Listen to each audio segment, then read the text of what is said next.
Bismillahirrahmanirrahim. Assalamualaikum warahmatullahi wabarakatuh.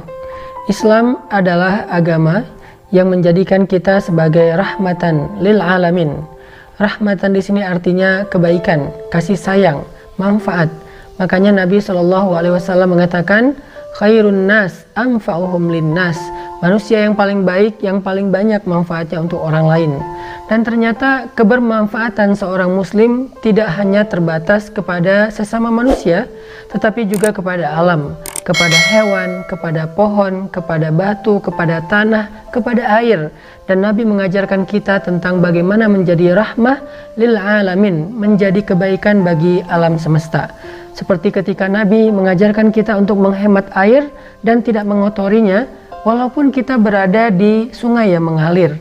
Begitu juga Nabi melarang kita menebang pohon, di mana pohon itu dibutuhkan bukan oleh kita saja, tetapi oleh orang lain, oleh hewan ternak, dan pastinya dibutuhkan juga oleh tanah. Maka Nabi SAW bersabda, siapa yang menebang pohon bidara di tengah padang pasir, maka Allah Subhanahu wa Ta'ala akan menuangkan air panas ke kepalanya di antara air-air panas neraka. Hadis riwayat Abu Dawud. Syekh Al-Albani mengatakan hadis ini memiliki derajat yang hasan, artinya hadis yang baik dan bisa dijadikan sebagai landasan. Bahwa sesungguhnya menebang pohon di tengah padang pasir adalah sebuah perbuatan yang sangat dilarang dalam Islam. Kenapa? Satu, karena sesungguhnya pohon bidara adalah di antara sedikit pohon yang bisa tumbuh di tengah padang pasir yang panas. Sehingga kalau pohon ini juga ditebang, maka padang pasir itu tidak punya tempat bernaung. Yang kedua, dengan menebang pohon bidara ini berarti seseorang itu zalim kepada para musafir yang biasanya mencari tempat bernaung setelah mereka lelah melakukan perjalanan. Dan yang ketiga, dengan menebang pohon bidara berarti orang tersebut telah zalim kepada hewan ternak.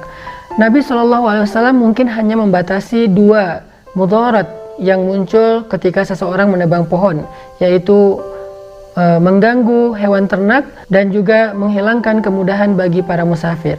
Tetapi sebetulnya alasan-alasan yang lain tetap bisa diterima. Kenapa menebang pohon ini banyak mudaratnya, sehingga Allah Subhanahu wa Ta'ala marah kepada orang yang menebang pohon secara zalim.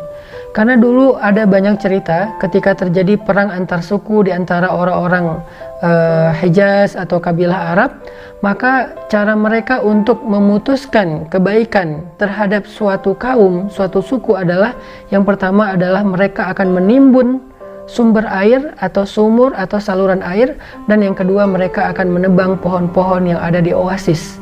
Ini adalah kemungkaran. Ini adalah sesuatu kejahatan dan kezaliman. Makanya muncul hadis seperti ini. Hari ini mungkin kita menebang pohon ataupun menyumbat saluran air bukan karena peperangan, tetapi karena mencari keuntungan dunia. Maka itu semuanya sama saja. Islam tidak memperkenankan kita.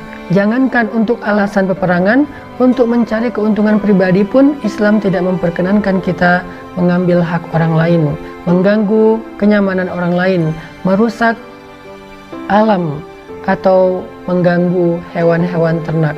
Maka dari itu, yuk kita jadikan diri kita sebagai muslim di bulan Ramadan ini sebagai muslim yang bukan hanya baik dalam ibadah mahdhahnya, baik dalam puasanya, baik dalam tarawihnya, tetapi juga dia baik terhadap alam semesta, rahmatan lil alamin. Itulah alasan kenapa Allah menciptakan kita, wasta'marakum fiha, karena Allah menyuruh kalian untuk memakmurkan bumi tersebut.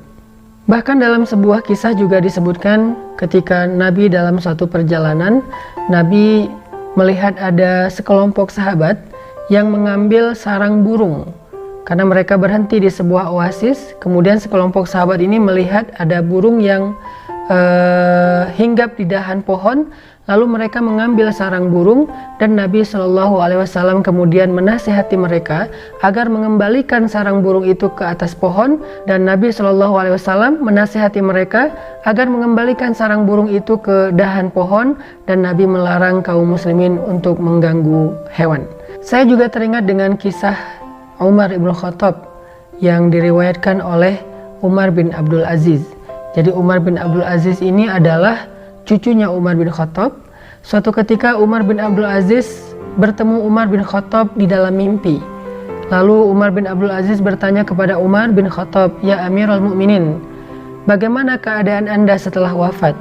Umar bin Khattab mengatakan, "Kalau bukan rahmat Allah, maka saya sudah celaka." Kemudian Umar bin Abdul Aziz bertanya, "Bukankah engkau seorang ahli ibadah? Bukankah engkau seorang pemimpin yang adil? Bukankah engkau sahabat Nabi yang terdekat? Bukankah engkau seorang yang pembela agama berjihad? Bukankah engkau seorang ahli ibadah? Bukankah engkau seorang pemimpin yang adil? Kalau bukan dengan amalan-amalan itu, maka dengan amalan apakah Allah Subhanahu wa Ta'ala memberikan kasih sayang atau rahmatnya kepadamu?" Umar bin Khattab mengatakan, "Suatu ketika aku melihat seekor burung yang tersangkut kakinya karena syaukah, karena duri. Lalu aku melepaskan ikatan kaki tersebut sehingga burung itu bisa terbang kembali seperti biasanya. Maka sesungguhnya Allah Subhanahu wa Ta'ala berkenan dengan apa yang aku lakukan, sehingga Allah memberikan aku rahmatnya dan membebaskan aku dari api neraka." Ini salah satu di antara pentingnya menjadi rahmatan lil alamin. Irham man fil ard yarhamuka man fis sama. Berkasih sayanglah di bumi, maka engkau disayangi yang di langit. Barakallahu fikum.